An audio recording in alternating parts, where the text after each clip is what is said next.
Welcome to our video on leatherworking for beginners. In this tutorial, we'll cover everything you need to know to get started with this ancient craft. Let's dive in. First things first, let's talk about the type of leather you'll be working with.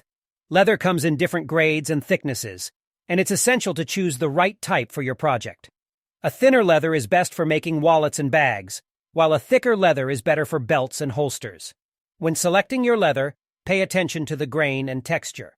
The grain refers to the natural pattern on the leather, while the texture refers to how the leather feels to the touch. Both of these factors can impact the final outcome of your project. Now let's talk about tools. As a beginner, you'll need a few basic tools to get started, including a cutting tool, a stitching awl, a mallet, a ruler, and a hole punch. These tools can be found at your local craft store or online. Before you start working on your project, it's a good idea to practice your cutting and stitching techniques on some scrap leather. This will help you get a feel for how the leather handles and how your tools work. When you're ready to start your project, the first step is to measure and cut your leather to the appropriate size. Then, use your hole punch to create the stitching holes. After that, use your stitching awl and waxed thread to stitch the leather together. And there you have it, your very own handmade leather item. Remember, leatherworking takes practice and patience, but with time and dedication, you can create beautiful and functional items that will last for years to come. Once you've finished your leather item, it's important to take care of it properly. This includes applying a leather conditioner to keep the leather soft and supple, and storing it in a cool, dry place away from direct sunlight.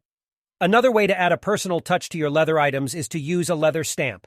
Stamps come in a variety of designs and can be used to add initials, logos, or other decorative elements to your project. If you want to give your leather edges a polished look, a leather burnisher is a great tool to have.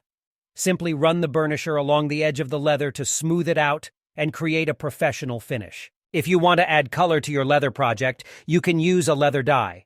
Dyes come in a variety of colors and can be applied using a sponge or brush. Be sure to follow the manufacturer's instructions and wear gloves to avoid staining your hands. If you're working with a thicker piece of leather, you may need to use a leather skiver to thin it down. A skiver removes a thin layer of leather from the surface, making it easier to work with and giving it a more uniform thickness. We're using a skiving machine here, but you can also use a Japanese skiving knife to thin down your edges. Finally, if you want to add a decorative element to your leather project, you can use a leather punch to create a design.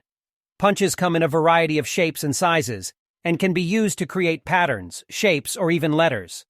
One of the most important things to consider when working with leather is the type of stitching you'll use. The two most common types of stitching are saddle stitching and lock stitching. Saddle stitching is a traditional hand-sewing technique that creates a strong, durable seam. Lock stitching, on the other hand, is a machine stitching technique that can be faster but less durable.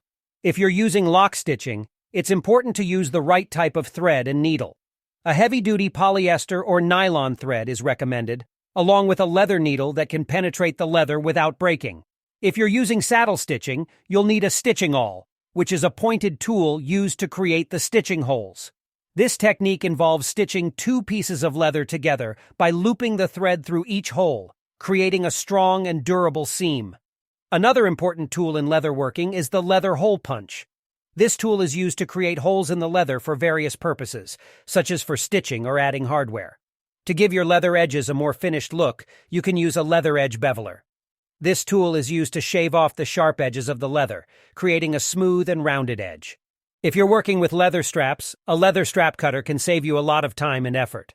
This tool is used to cut leather straps to a consistent width, making it easier to create even and uniform projects. A leather creaser is another tool that can help you achieve a more professional look.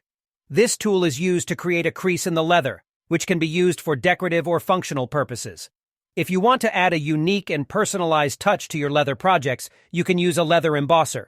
This tool is used to stamp designs or patterns into the leather, creating a one-of-a-kind look. As we mentioned earlier, a leather skiver is a tool used to thin down thicker pieces of leather. This tool is especially useful when creating items like wallets or bags, where a thinner and more pliable leather is preferred. We hope these additional tips and techniques have been helpful for you. Remember, leatherworking is a versatile and rewarding craft that can be enjoyed by anyone. With a few basic tools and some practice, you can create beautiful and functional items that will last a lifetime. Thanks again for watching, and we'll see you in the next video.